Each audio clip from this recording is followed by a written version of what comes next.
Hello, everyone. Welcome to our special program celebrating Earth Day.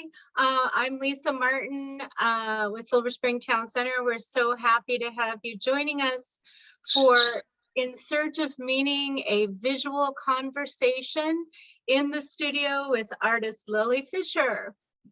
And so this is a wonderful program that really shows a confluence of science and art, which we are paying tribute to this month through some of our programs, including another program that was supposed to happen this evening, Fungal Futures, Finding Common Ground Between Science.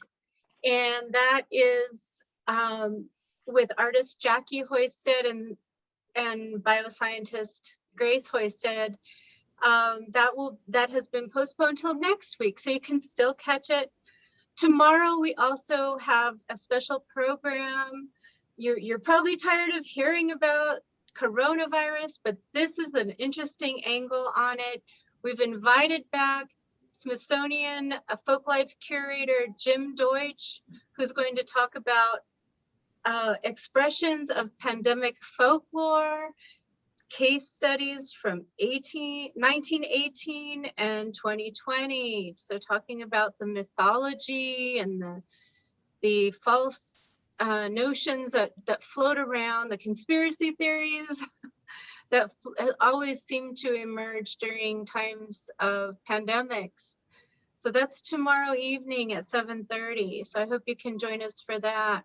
And as you know, each month we spotlight a different artist in the community, and we have Lily tonight, but next month we have artist Neha Misra featured on Thursday, March 7th. So I hope you will join us. All of our events are made possible with generous support from Montgomery County, United Therapeutics, the Arts and Humanities of Montgomery County, Maryland State Arts, and Montgomery College, and many others, including this month's sponsor, Harava Group. And now let's get started with the program, In Search of Meaning, a visual conversation in the studio with Lylie Fisher.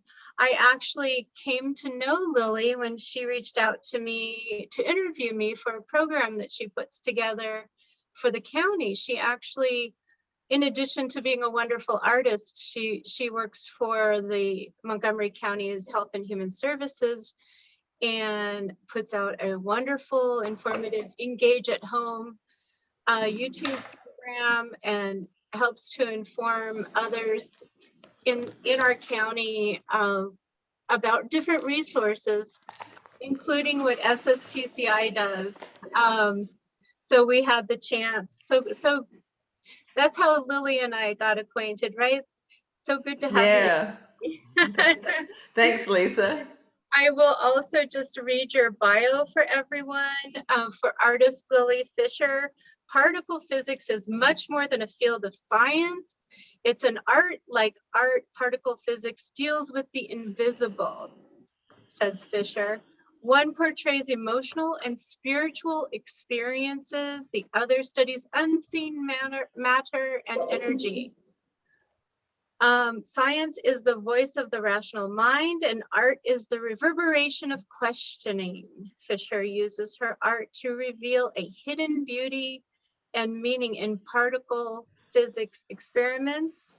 She says, my quest is to draw out the intrinsic beauty of the occurrences and allow the images to breathe beyond the scientific realm. Using layers of resins, pigments, and varnishes, Fisher can transform a flat, abstract-looking print into a work of art with depth, color, and texture. In fact, I should note one of our upcoming artists, glass artists, thought you worked in glass. She actually thought it was glass.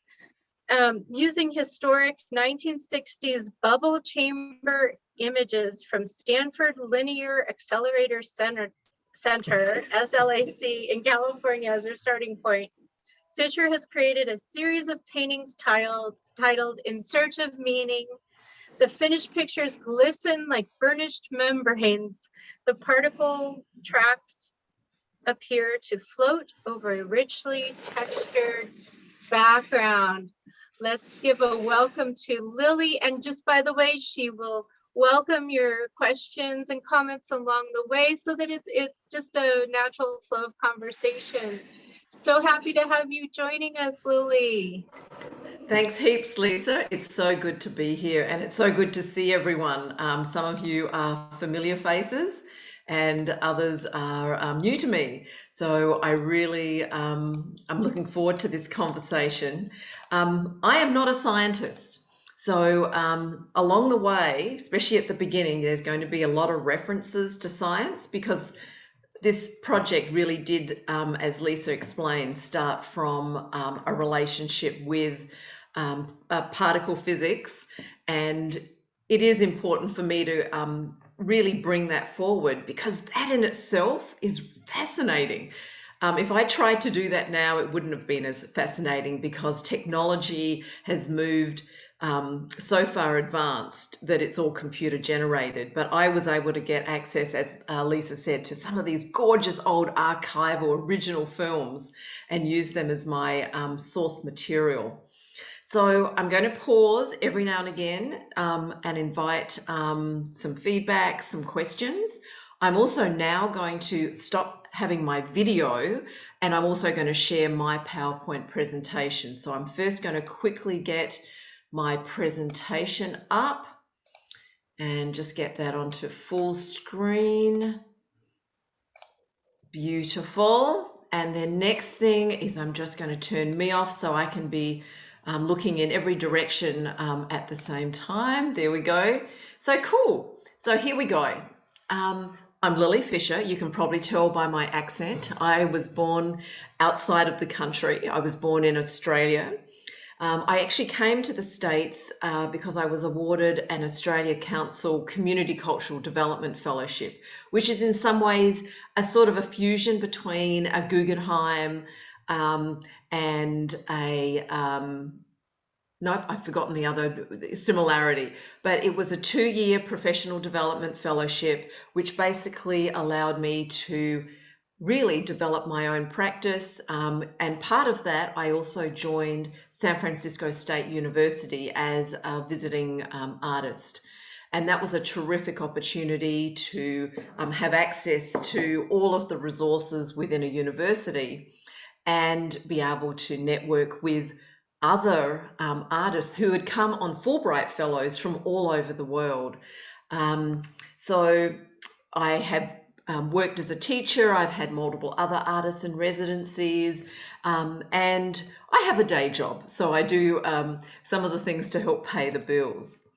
So these are some of the 11 in search of meaning images. One of the things that I like to explain when I'm talking about this series is that when you look at this level, they just look like, you know, lovely abstract images with different planes of color, but there is something that is behind them. And my background is actually in photography, and hence that's why I was more than fascinated about including the science that was behind it. Lisa gave an excellent description about how I develop these using paints. I use wax, I use different resins, and I particularly, differing than what the physics are looking at understanding the building blocks of life and the Big Bang Theory and all of that stuff. What I'm interested in doing is telling a story about humanity, and the colors are very intentional because they are about those tribes of humanity. So we'll delve into those a little later. So here is our first jump into physics. So originally, particle physics was something where it started first building cloud chambers, and then they advanced fairly quickly into what's called bubble chambers. And these are examples of some of the images that were captured on large format film. And I mean, they're absolutely gorgeous. And when you look back at my work, you can see some of that tracking still visible, clearly visible in my work in the actual bubble chamber images. I was fortunate to do an artisan residency with the Stanford Linear Accelerator, full of boffins, but very generous people.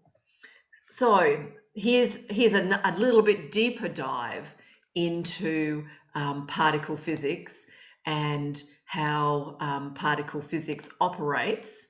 I'm not going to get into all of the science because, like I said, I'm not a scientist, but what most importantly, these wonderful swirls, these arcs of the lines are really about how electrons and atoms interrelate with each other, how when they collide, they either spiral off, and you can see them spiraling off into their decay, or they curl off and then finish their life cycle. So it's a very fascinating piece of work of how particle physics came about. And it is really one of the most distinctive parts of my work is that I'm looking at that connection between our understanding of the world, which is what particle physics is all about.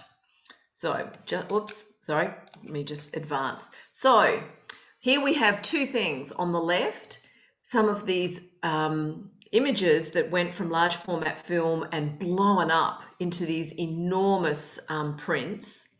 And interesting, it was all women who were the folk who interpreted the various scientific activities that took place with particle physics. And on the right, I mean, doesn't it look like we've just, gone on to Lost in Space and we're seeing these crazy contraptions? These are some of the large particle physics bubble chambers.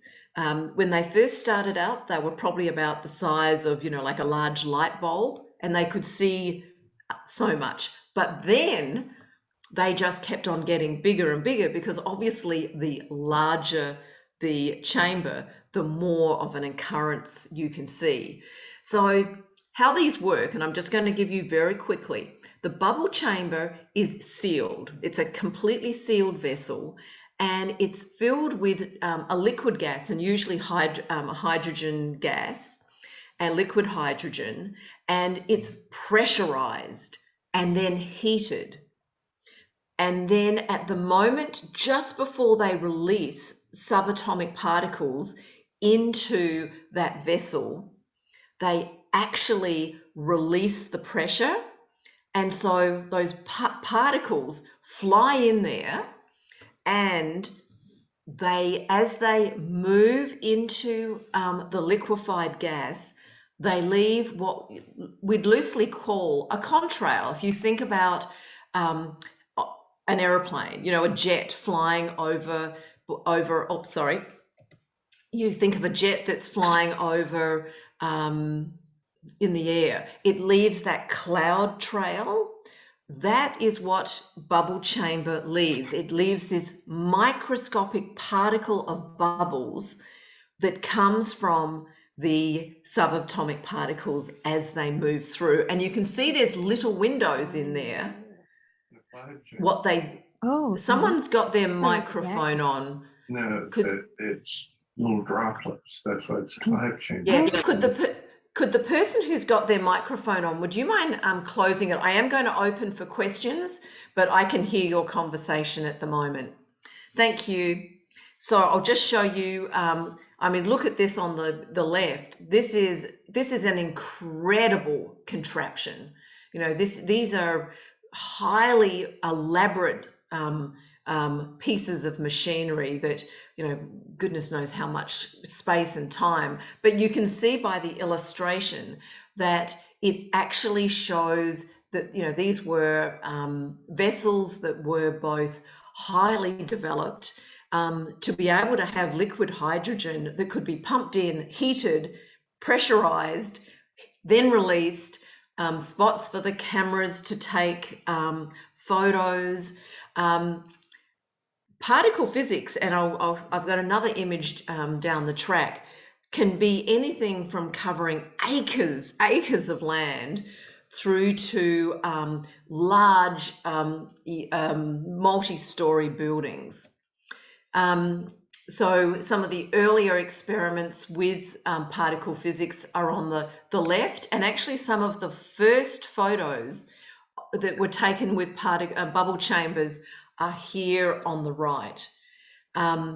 Very, it's fascinating. It went back to the 60s, and really part of my attraction to this is very much, excuse me, I'm just going to have a sip of water, around this idea of what particle physicists were looking for was the search for meaning. Their meaning was, how did this earth, how did this universe get created? Whereas an artist, what I'm always interested in is that search for meaning on how then do we, as the human species, how have we then evolved and make meaning out of this thing called life? So before we get away from bubble chambers, here is some examples of contemporary bubble chambers. Up the top is actually what experiments look like nowadays. It's all data. There's no cameras. It's all data driven. And so that is a computer generated image of what the data is telling you. So you can see that, there's some swirls, there's some explosions, but it definitely doesn't have that lyrical feeling that the early bubble chambers had. And then you look at some of the machinery. It is completely high tech. It is, once again, not taking photographs. It has sensors all the way along, developing imagery that's based on computer data collection. So I'm just going to pause there and just see if there's any questions before I start talking about what I did with all this science. So if you have a question, please open your mic and ask it.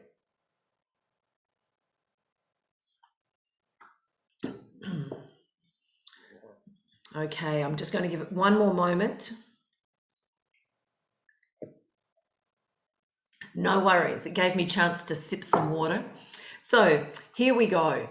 So on the left-hand side, that larger image, that was a raw image that when I sat in the basement of Stanford and looked at their 3x3 rolls of negatives, this was one of the negatives that I chose. It's very simple, but that's exactly what a raw camera was able to photograph through a glass window and be able to see. And that in itself, I think, is so cool that back in the 60s and 70s, before, this became a complicated beast, scientists could just, and I've learned this by, giving public speaking presentations, that scientists could not just photograph it, but they could peek through the window of one of those big bubble chambers, and they could see exactly that image that's the round one. So very nice. I liked that. But what I wanted to do was create an art series that was referring to science, but it wasn't just a complete duplication of what science was. So Stanford was very generous, and they blew up these images for me. And I love the lozenge shape. There's something I find very appealing about it. It becomes a lot more like you want to touch it and hold it. But the image that's on the bottom right is basically a cropped image of the one on the left. That was printed on very large format photographic paper. which was done on a machine. It wasn't hand printed. So then I took it to the studio, and here's me working diligently in my studio. So the one that you see me working on, it gives a great example of how then this large format image then became a piece of artwork.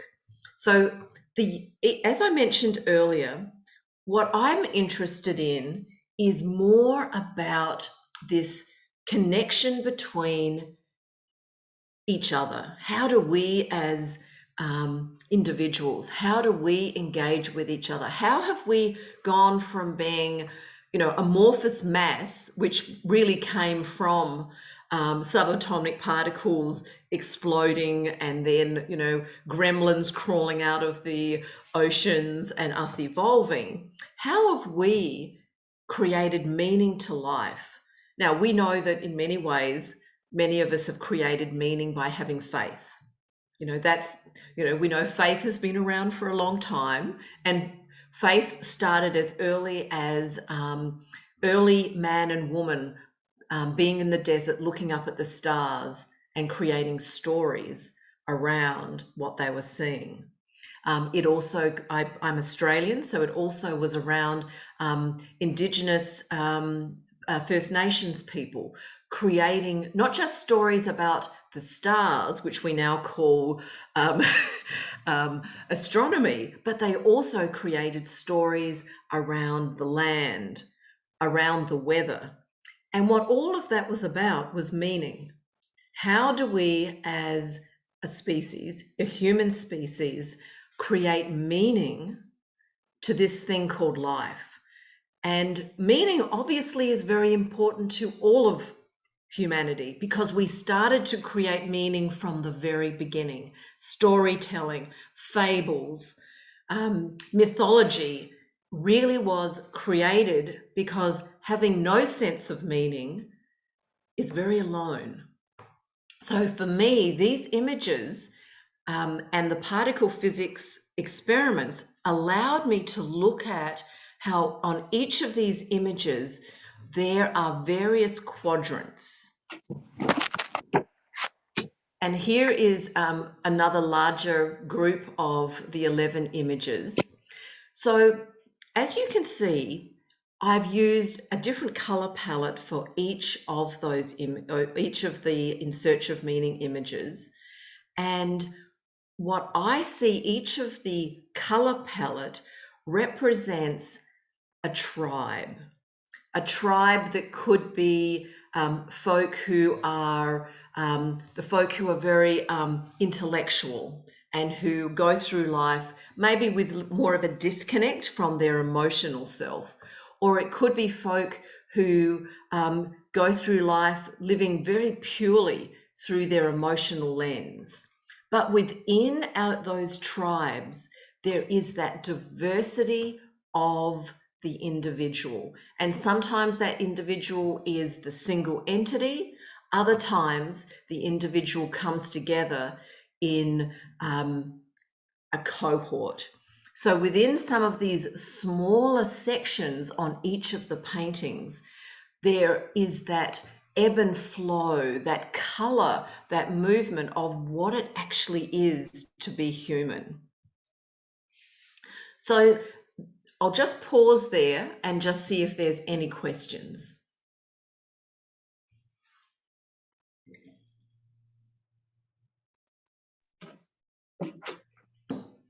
Hi, Lisa, did you have a question?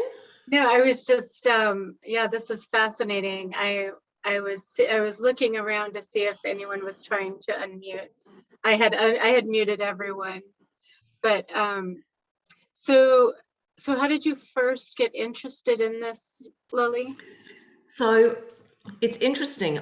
And we're going to look at a little bit more of my broader portfolio later, and you will see similar themes in that.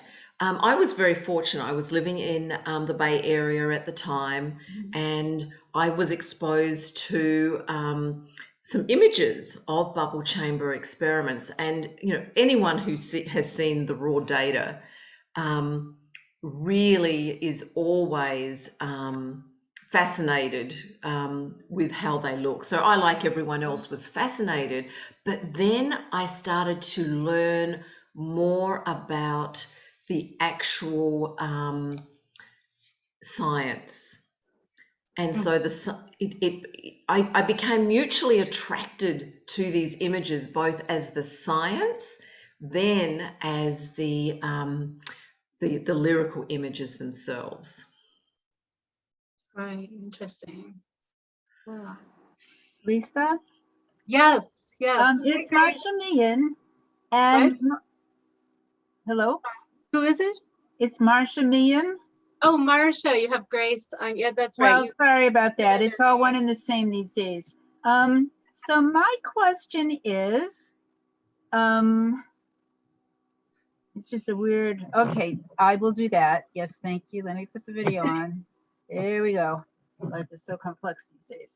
Hi, Marsha. So my question is, in the development of these images, Yes. as Lylie worked them, so you, in terms of the color, you're saying that the color represented various aspects or facets of society. So I'm curious if you started your designing, at what point the color got decided, and at what point the other aspects of your design selectioning to make the images. How did that work out for you? Perfect question. Thank you.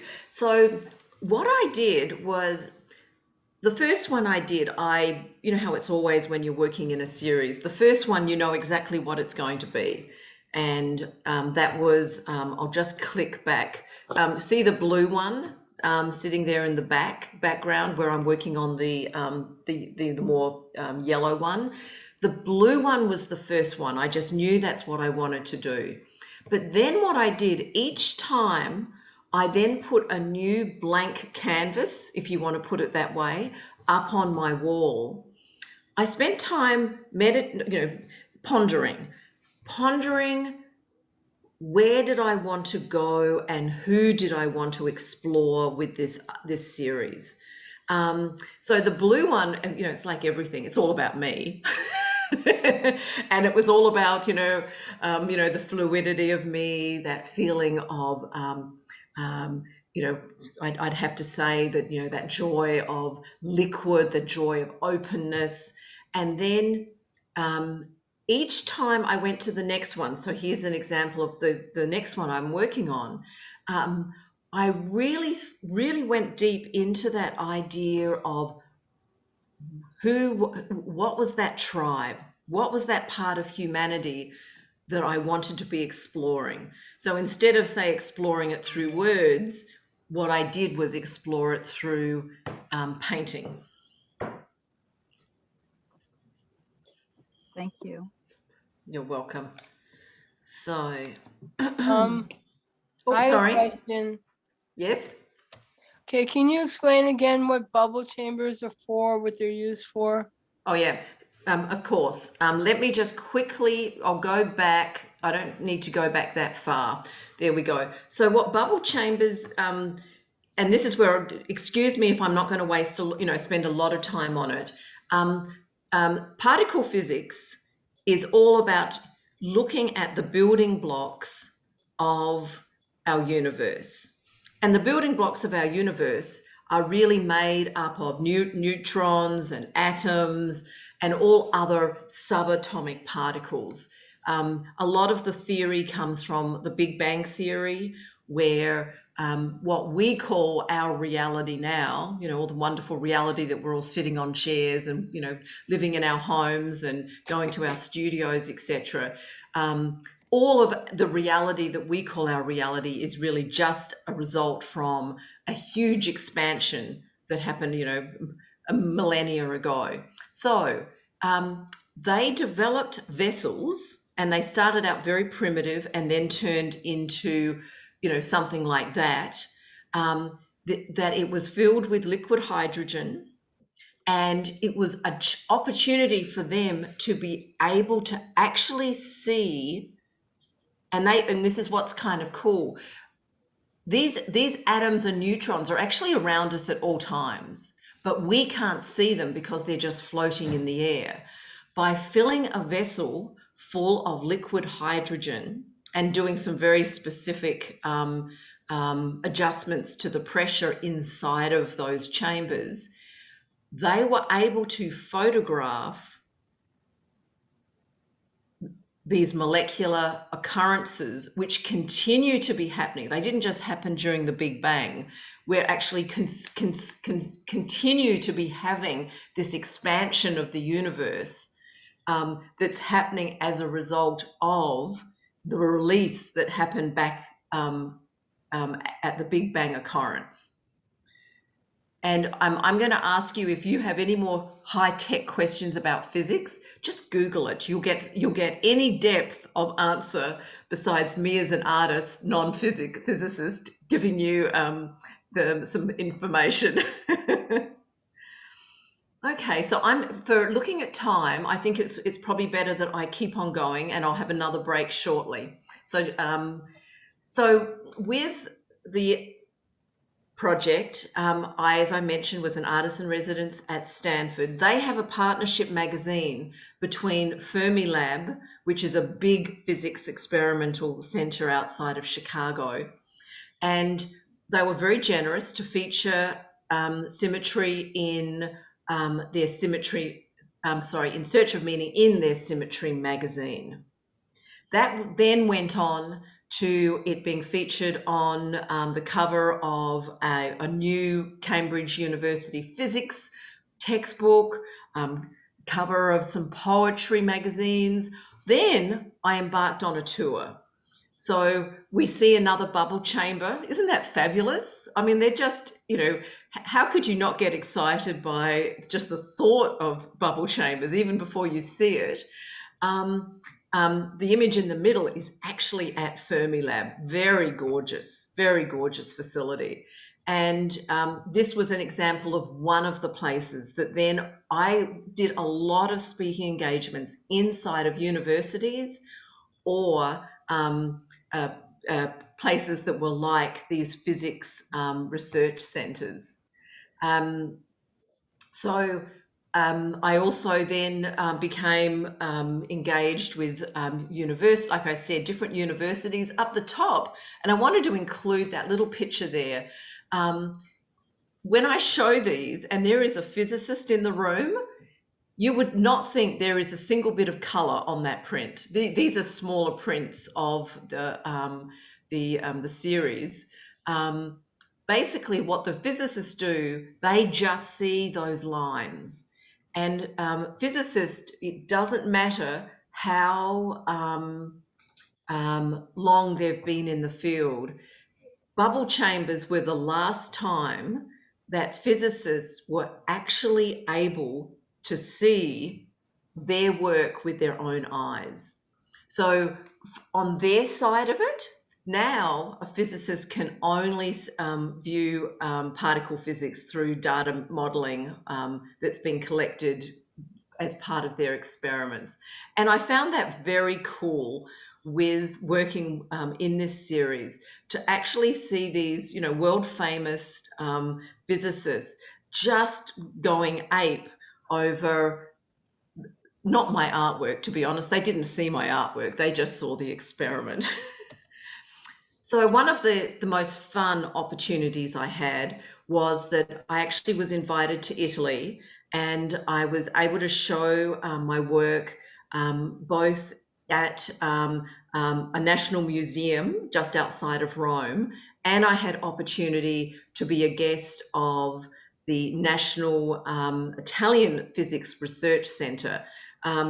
What you're seeing on the right is pretty cool. That actually is the research center, what's above ground. What's below ground basically has like 7-foot tall buildings, huge international research activities.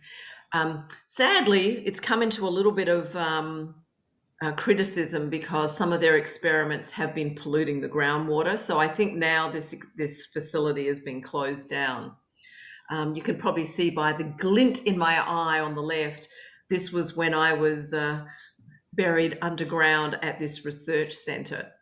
So one of the cool things about particle physics is the fact that it's so international. It really it is this opportunity for physicists to be collaborating across the world, because they can actually release, and this is what this place helped me understand, they would have particle physics, subatomic particles released in Geneva, and then they would have scientists, 100 feet under the ground in Italy, actually watching those those particles coming closer and closer, and able to read how those particles were altered and changed and followed its life course.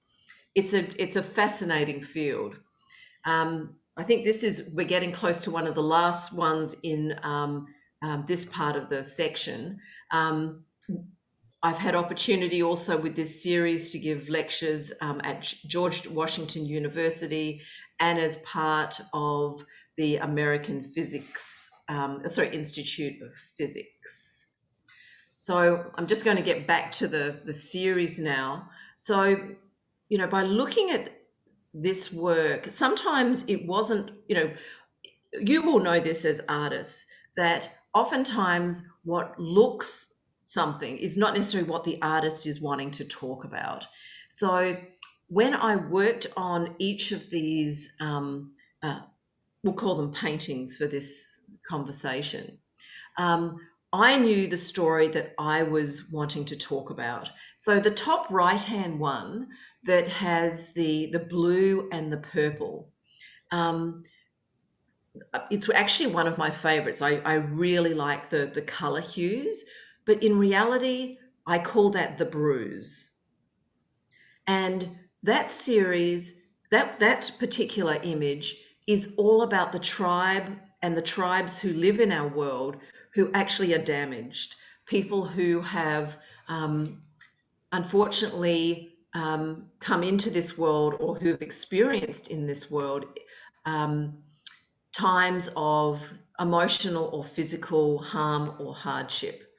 And as an artist, I like working in the abstract because it allows me to express something that is very deeply interpretive, but it isn't necessarily about the story that is experienced in people's lives. And I think that's one of the things I really liked about working on this series, is that the physics gave me a framework. And like I said earlier, my background is in photography. It gave me a framework to be able to get into storytelling. And that storytelling allowed me to create something that, yes, on one level was very appealing, but on the other level, I was able to have so much that I was talking about, but not necessarily having it that it was a clear message.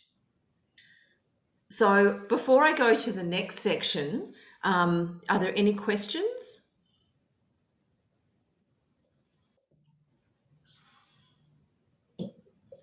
Any questions or comments as we take this moment? Yes. I have a question. Did you cut the pieces out of these photographs that you got? No, as I mentioned earlier, and I'm not going to go back now, but this, as you can see, this image that is at the beginning of my next slide, the actual bubble chamber experiments, the photographs were always round because they had the camera poked up to a porthole that was on the side of the vessel that they did the experiments with. So the only thing that I had done was it was cropped so it became this lozenge shape, but I did no other cropping. Okay. Perfect, thank you. Okay, I'm just mindful of time, so I'm going to keep on flying through. So this section, I really like including this because I like to remind us of all of the parts of our lives that makes it that these images, these intrinsic shapes, these are shapes that are also part of what we have seen or we use in our lives as our own cultural totems. And what I think is fascinating, the bubble chamber experiments started in the 60s. A lot of the images I'm going to show you are actually from the 60s. So let's have a look at them.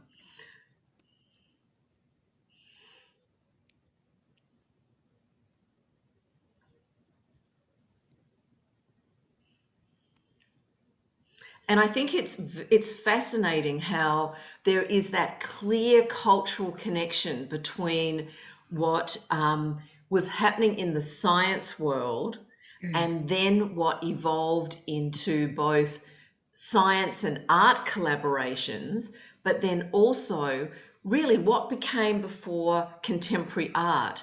Indigenous art had been fascinated with the spiral. You know, here we go, you know, very clear. Here's an example of something that, you know, probably many of us are familiar with, Robert Smithson's spiral jetty. This sense of the shape of infinity, the shape of a journey. It's also a shape that is seen throughout nature, that we as a humanity, we are drawn to interconnections. We are drawn to how can we be telling our story in an abstract, figurative way. I am always attracted to Islamic art.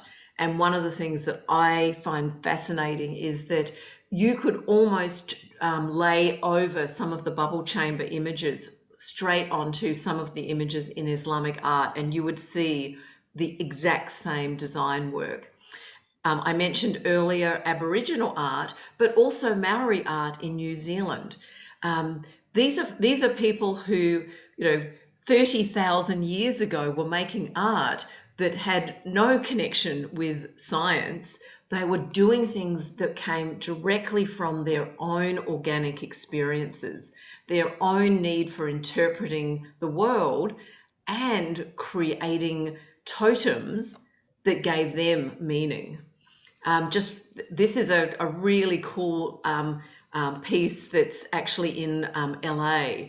And once again, it's talking about how the spiral is in nature. The spiral is what we see constantly in whether it's a pine cone, whether it's in a seashell.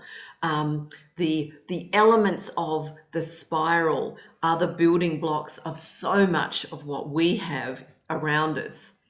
So I'm going to pause there, and then I'm going to show you a broader part of my portfolio, which is not going to be physics. That's great, Lily. I just wanted to say I have a background in cultural anthropology, so I'm particularly interested in different peoples of the world, and I find it fascinating that these various groups at various points of the globe caught on to patterns in the universe millennia ago, you know, before our own, you know, Western scientists found these types of patterns happening. It's so cool. And I think that to me, what that helped me really, you know, this was a multi-year project, and it probably took me about a year to develop the 11 individual paintings. And what I found most rewarding about it was this sense that I was in one part of time. On one side was humanity going all the way back to the earliest of when humans started to use this thing called our inquiry-based mind to try to find meaning in life. And then on the other side is all of the scientists, the particle physicists, going all the way back to the Big Bang. And I was in the middle of this journey where everything was moving backwards and forwards on. And it's it really was a particularly rewarding program that I was involved with. So I'm going to jump into my portfolio. Different. You know, I'm not a art and science artist. I work in other storytelling too. So this is probably a good segue, because this one is my science, my only other science segue. I actually found a series of discarded medical slides of cancer cells, and I developed these life-size cells that had armature, with wire armature. I covered the armature with, you know, what you'd loosely call a paper mache sheath, and they were a glistening white sheath. But then I projected over those life-size amorphous mass these absolutely gorgeous cancer cells. And for me, it's part of that storytelling that's similar to what I was doing with the In Search of Meaning series. This is more a different sort of tension.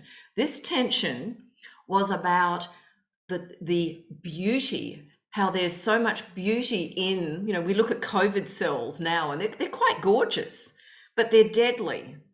And I wanted to create a series that was really looking at that tension that we have, but, you know, as humans, where we've got that attraction and fear at the same time. We can be very drawn to something because it's gorgeous, but then what happens when we find out that it's actually going to be something that kills us? And Lisa, you talked about that anthropological fascination. That's that tension that in some ways a lot of my work is interested in.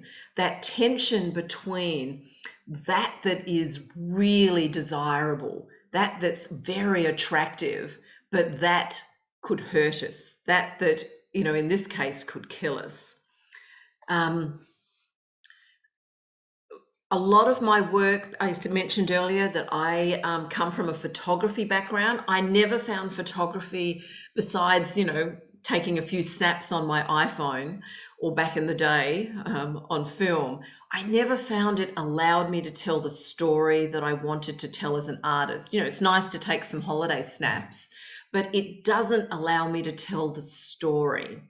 So this series actually was when I was traveling backwards and forwards from the States back to Australia when my father was dying.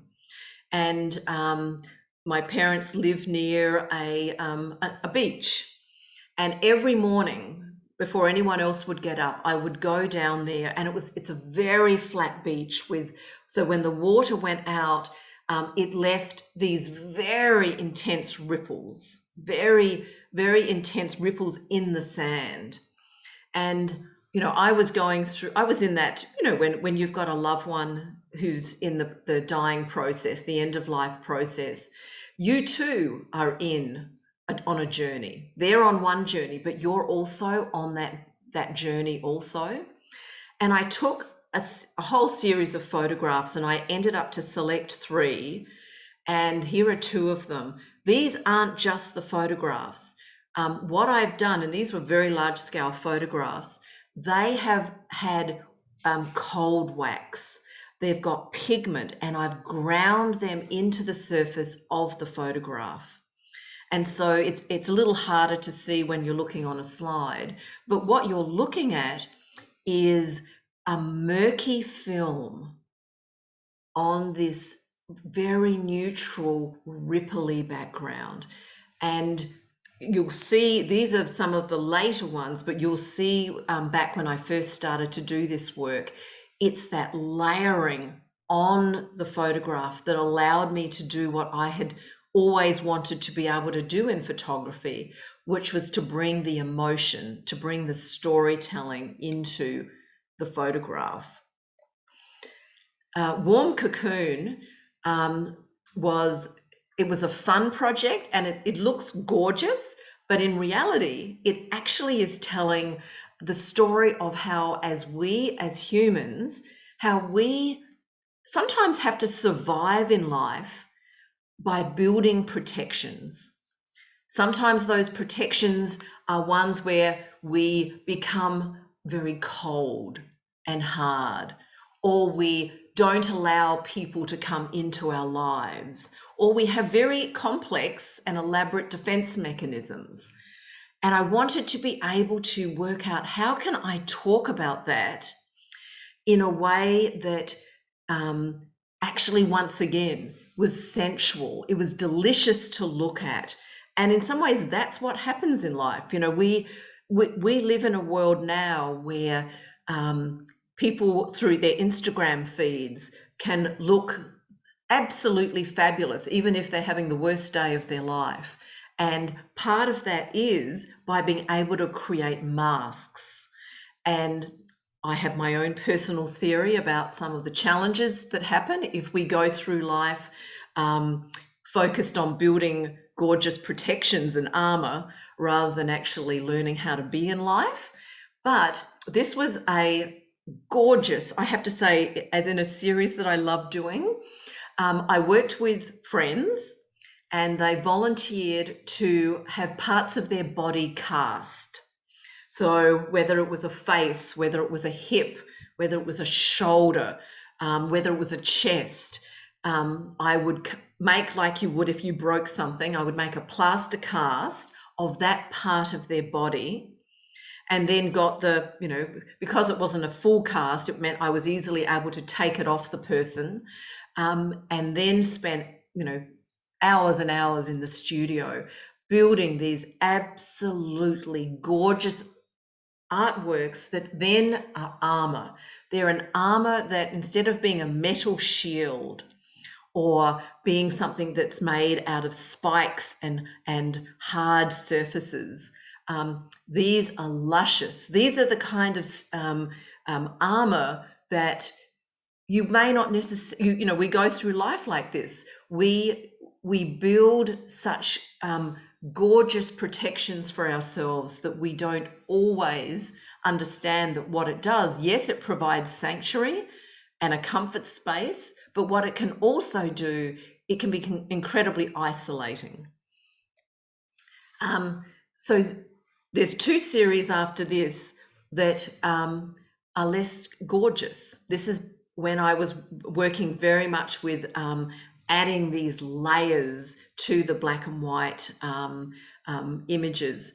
I lived in near an urban forest, and I used that urban forest a lot to do site-specific artwork, and I became fascinated. Sorry, wrong one. You saw some. This was at the end of this exploration series. Before that, I was working purely in black and white, and I would be wrapping people, and I became very interested in this idea of mummification. And mummification as, once again, something where not just as something that happens after death, but mummification that actually takes place throughout life. And these images, once again, doesn't look as good being photographed. You can see it a little bit on the right. I worked a lot with cold wax. And so the actual image of the person who is wrapped, and it's in a cheesecloth, was not embellished with the cold wax, but the outer surface, outer areas were. And so when you look at it, you're aware of this person who is themselves contained, but they're also then in a swirl of a membrane that happens then on the outer side of them. And it's this pressure, this constant pressure that's feeding into that, that figure. Once again, in that urban forest, I created site-specific works where I would go into the forest and I would collect objects that were leaves and sticks and other parts of nature. And then I would form different packages. So on the right hand side, I made these little totem packages that were filled with aspects that I found in the forest. And then I went back into the forest with some lighting fluid. Thank God it was in winter, and made some site-specific pieces and photographed them. And sometimes I left pieces in the forest and then went back and photographed them again as they were gradually decaying. All of these this actually has a much thicker layer of that cold wax and pigment. And this was actually the first series where I did actually include this technique. And I was horrified when I first did the whole series, and I laid them out and just walked past them every day. And then fortunately, I had this emotional breakthrough where I realized that this was what I was trying to say. This was the emotion, this wax, this obliterating some of the actual, what you'd call the photographic image. This was allowing me to have photography not just as a document, but actually as a story.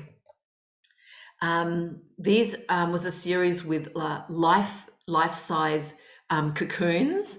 I'm very fascinated with cocooning, and I built armature, and it was just one cocoon I built, and it was actually this beautiful silver life-size cocoon that then I would traipse all around town and photograph it in situ.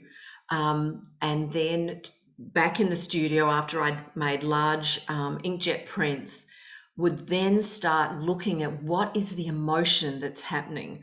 And in some ways, this series was very much where that sense of protection has become absolute. That the previous ones, you still saw maybe some glimmers of humanity. This was where protection had become totally absolute. It was an outcasting though. So someone has been released. You know, the moth has been released, or sorry, actually the grub has been released from the cocoon, and this was the discarded cocoon. I think I've only got 2 more slides to go and then I'm done. Back in that urban forest, thank goodness I always, when I used fire, it was always winter, and thank goodness I never got caught.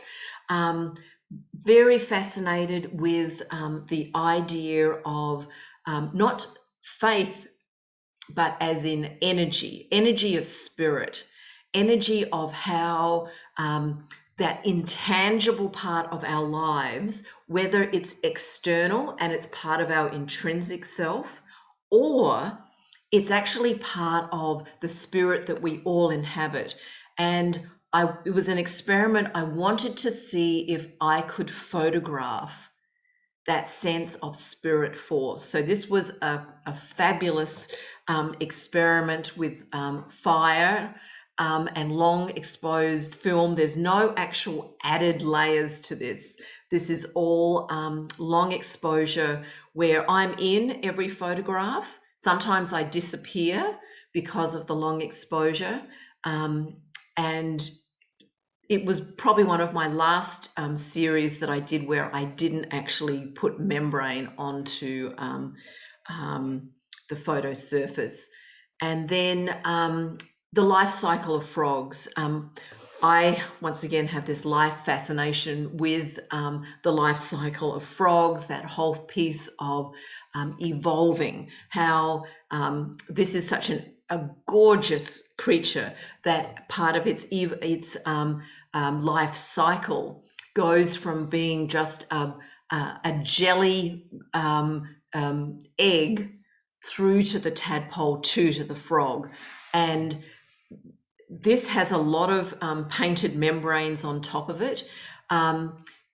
Naturally, like all of us, I'm very interested in the environmental impacts that we are placing on our fellow species, the animal side of our species.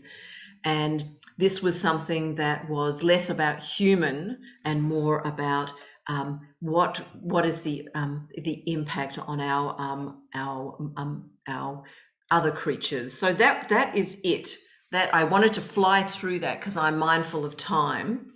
I'm going to stop with the presentation there and just open it up for questions, and curious to hear from people and have a chat. Wonderful presentation, Lily. It's so fascinating. So many interesting ideas to delve into more deeply. I mean, it can, just the notion of cocooning and hiding oneself in the shell has inspired me to host one of our themes one month around that, because we haven't yet delved into that. But many of the people who are here with us tonight are actually artists of all stripes. So they may have more to share on that notion. And so I see down the road, maybe in the fall, as we cocoon again, when it gets colder, we naturally cocoon. There's like healthy ways of cocooning, or as you said, sometimes people overdo it. And instead of leaving themselves vulnerable and having the full human experience. So who has And in some ways, that's what I was also wanting to show, that in Search of Meaning, even like we as a species, we were unable to not find meaning in life. We were not we were unable to not layer upon what was around us. We couldn't just be innocent. And I'm not a religious person, so don't get me wrong. And then you've got all the way through to now, where how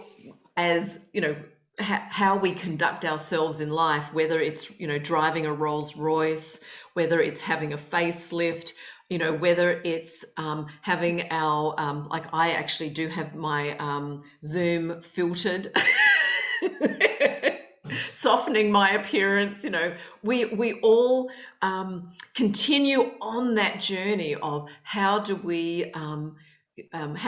we in the world, and how far do we take our need for protection, and how far do we actually just be? Yeah, it's fascinating. So I saw someone was trying to was there someone, Cindy, did you have a comment? Were you raising your? Cindy was our artist who was featured last month, actually, Cindy Renteria. I was just thinking about the Aborigines, how they, they do a lot of artwork with circles, and Native Americans. Yes. Circles as a symbol for, nature and continuality of humans. So that was interesting to me. Yeah, exactly. And I think that's one thing that I find fascinating about this, that we as 21st century sophisticated individuals who oftentimes are highly educated and been exposed to umpteen dozen sort of influences can have that same emotional attraction to something that folk 30, 40, 100,000 years ago also saw as clear totems for their storytelling.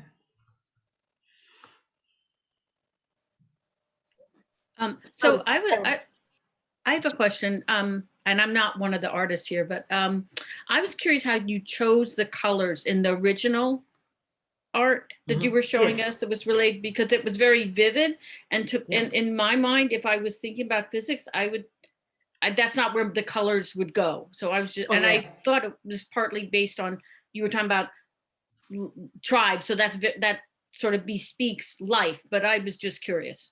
Yeah, thanks, Pam. And exactly, the images that I was working with are black and white.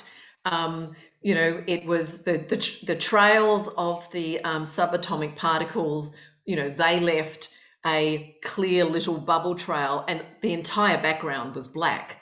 And so for me, what I found it gave me this completely blank canvas. Now I have, there's some that are black. There's one that's completely black. There's one in camouflage, dark brown. So that's where there's 11 in the series. And it went from, I mean, there's even one that's this lurid pink. And and that's a good one for me to talk about, because am I a lurid pink person? No. So that wasn't about me, but it's about how there is part of this world that I live in, and we all live in, where there are aspects of it that are so lurid pink, and there are people in a tribe that are, in some ways I would call them, their motto in life is live with cotton candy in the brain and the heart and the soul. And, sometimes I may personally be very critical of those people. I may feel that, too much of our world is becoming filled with the moral compass of the cotton candy people. And so that's a really good example of how that is it was a series that wasn't, they all look very gorgeous. I promise you, I didn't do any to look ugly, but that was that tension. I wanted this artwork series to be just gorgeous, that, that to me, that was important, but it was also social commentary. Great. And we had a hand up from did I see Barbara? I saw one hand. Maybe there's others. One of our poets, Catrice Greer, had her hand up just now. Maybe she had a comment or question. Hi, Catrice. Hi, everyone. And I'm the flowers, the tulips. Oh, hi, tulips. I'm sorry. I wish I could turn my video, but I have a short in my ring light. So I have to be mysterious today. That's okay. My apologies. I did want to make a comment because I'm just so excited, rather than a question, because I'm so excited about your presentation. It's just not often that I get to talk to or listen to other women who have an absolutely immersive joy in science. And, for me, my uncle just passed away, and he was a mathematician that worked on creating the Hubble telescope. Oh, yeah. Yes, and he's just one of the people in my life that I got to talk about science with freely. To be able to do that and listen to another woman do that so freely has really, really touched me this evening and brought me so much joy. And I have so much deep respect for you.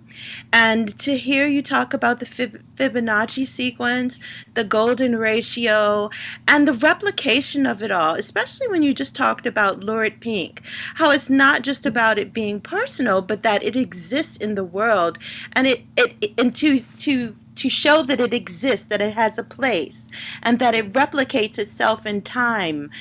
Depending on wherever we are in time, it has its place. That's just such a beautiful statement. And I've rambled on a bit, but I'm a poet, and so you've excited me. Oh, I know. You are wonderful. I loved your presentation the other week at the art salon.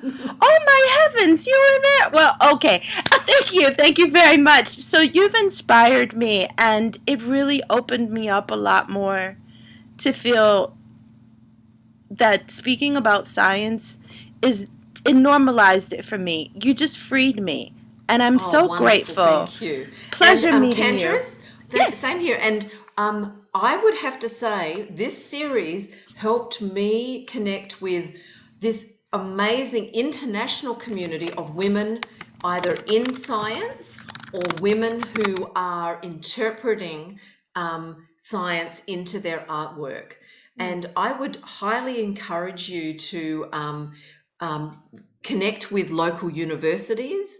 UMD, GW, just two that I collaborated with. There's also the National Institutes of Science in the DC area. There's the Institute of Physicists, but there's all sorts of science. And there are women, as we know from all these great films that we're seeing, there have been amazing women who have been, you know, back in the early days, they were alone too. And now they have younger women who are, you know, they've gone through the ranks and they weren't just those isolated women. So please, just, you know, do the Googling and you'll find them. Thank you. Thank you so very much. Thank you. Beautiful work. Thank you. Thank you. Thank you. Great. Well, do we have any other questions for Lily before we wrap up, or comments? It's so good to see so many artists in our Oh, I think Marsha has a question. I saw her Where hand. else would we see you and your work? Where else would we trip over you magically? Okay, so, and this is where Lisa and I were chatting before we jumped on. I am in the process of converting what was my website now into another platform.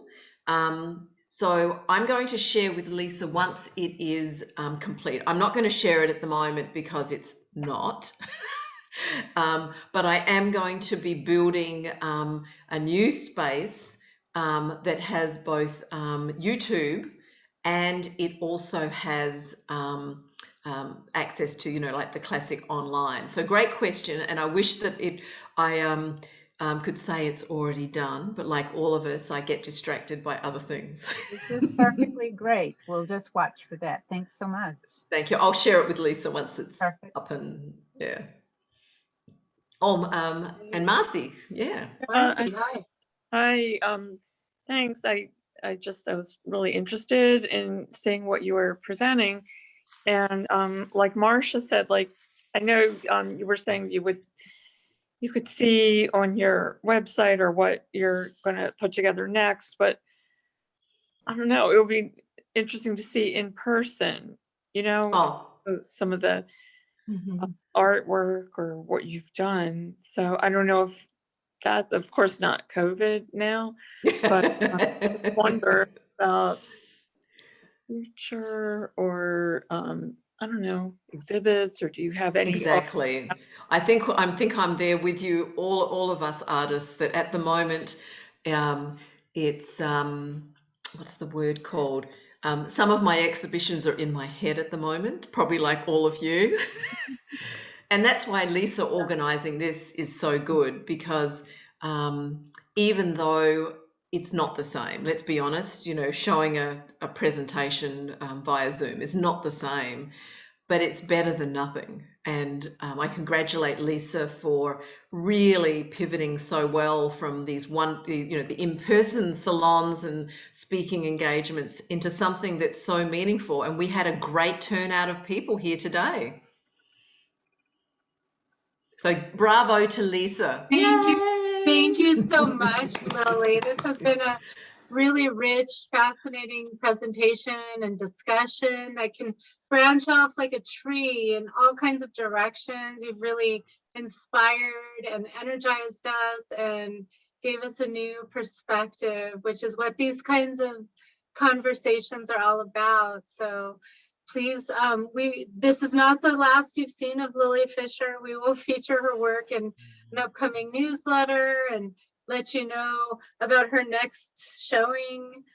Hopefully once we'll be able to meet again in person soon. So we're all, I know everyone is eager to see your work in person and meet you in person. You know, you're one of my friends, my virtual friends. Most everyone that's on this call everyone that I know in person over the years, but you're one of the only people I've not met in person yet. So, these are special friends that we made during these challenging times, and who brought a special light to the challenging days we've had that we leave behind us. So thank you so much, Lily.